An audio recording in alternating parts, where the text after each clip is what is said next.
مصطفیٰ کریم بیٹھے تھے تو سیدہ عائشہ صدیقہ رضی اللہ تعالیٰ نے عرض کی یا رسول اللہ صلی اللہ علیہ وسلم وہ دیکھیں سیدہ فاطمہ آ گئی ہیں، وہ دیکھیں بی بی صاحبہ بغیر بتائے آ گئیں۔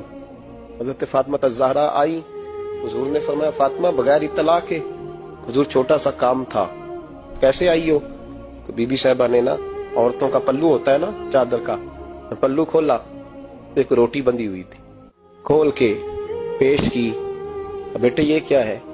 ابا جی کئی دنوں سے گھر میں روٹی نہیں پکی تھی، آج علی کچھ جون لائے تھے، پیسے ہیں، چند روٹیاں بنی ہیں، تو بچوں نے تو کھا لیا، تو میرے سامنے بھی ایک روٹی آئی تھی، میں نے لقمہ توڑا ہے تو مجھے خیال آیا پتہ نہیں مصطفیٰ نے کھایا ہے کہ نہیں کھایا، پتہ نہیں حضور نے روٹی کھائی ہے کہ نہیں، تو حضور میں لے کے حاضر ہو گئی ہوں، مہربانی فرمائیں۔ فرمایا بیٹے بیٹھ جا۔ حضرت فاطمہ بھی بیٹھ گئی، سیدہ عائشہ کہتی حضور بھی بیٹھ گئے۔